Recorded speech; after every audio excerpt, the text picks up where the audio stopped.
নমস্কার বন্ধুরা, মুক্তিজ কিচেনে সবাইকে স্বাগত জানিয়ে আজকের ভিডিওটা শুরু করলাম। আজ তৈরি করলাম কি দেখুন, নামটা না হয় পরেই বলি বন্ধুরা, আগে শুরু করি ভিডিওটা। প্রথমে কড়াই একটু ঘি দিয়েছি আর একটু সাদা তেল। আপনারা চাইলে পুরো ঘিতেও করতে পারেন, আবার পুরোটা সাদা তেল দিয়েও করতে পারেন। তার মধ্যে এলাচ আর দারচিনিটা ভেজে নিয়েছি, নিয়ে দিয়ে দিলাম কিছুটা সিমাই। সিমাইটা আমি হাত দিয়ে ভেঙে নিয়েছি, অনেকটা লম্বা লম্বা ছিল কিন্তু আমি ভেঙে ছোটো করে নিয়েছি। যতক্ষণ না পর্যন্ত লাল হচ্ছে ততক্ষণ এইভাবে ভাজতে থাকবো।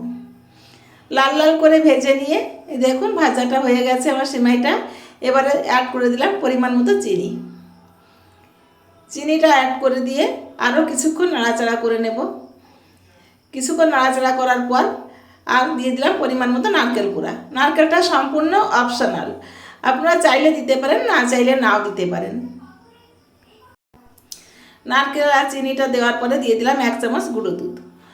গুঁড়ো দুধটা দিয়ে একইভাবে সুন্দর করে সবগুলো উপকরণ একটু মিশিয়ে নেব। গ্যাসের ফ্লেমটা এই পর্যায়ে লো ফ্লেমেই রাখতে হবে। তারপর মিশিয়ে নিয়ে দিয়ে দিলাম কিছুটা কিশমিশ। কিশমিশটা দিয়ে এবার অল্প অল্প করে জল দেব। একবারে বেশি জল দেওয়া যাবে না, তাহলে কিন্তু সিমাইটা ঘেটে যাবে। সিমাইটা ঘেটে গেলে কিন্তু আর রেসিপিটা ভালো হবে না। সিমাইটাও সেদ্ধ হয়ে যাবে, আবার সিমাইটা বেশ ঝুরঝুরেও থাকবে। এভাবেই করব। তা অল্প করেই জল দিয়েছি আমি বন্ধুরা, দিয়ে নাড়াচাড়া করতে করতে দেখুন এই পর্যায়ে এসছে। যখন দেখবেন কড়াই থেকে ছেড়ে আসছে আর বেশ ঝুরঝুরে হয়ে গেছে, তখন 1 চামচ ঘি উপর দিয়ে ছড়িয়ে দেবেন। 1 চামচ ঘি ছড়িয়ে দিয়ে আর একটু নাড়াচাড়া করব। তো বন্ধুরা, আজকের এই ভিডিওটা আপনাদের কেমন লাগলো বুঝতেই পেরেছেন। আজকে আমি তৈরি করছি ঝুরঝুরে সিমাই। কিছুটা বাদাম হাফ টাস্ট করে রেখেছিলাম, এর থেকে আমি পুরোটা দেব না, কিছুটা আমি এখন এই পর্যায়ে দিয়ে দেব, আর কিছুটা রেখে দেব গার্নিশিংয়ের জন্য। এবার হয়ে গেলে নামিয়ে দিলাম। দেখুন এবার আর একটু উপর দিয়ে বাদাম দিয়ে ছড়িয়ে দিলাম, দিয়ে সার্ভ করে দিলাম।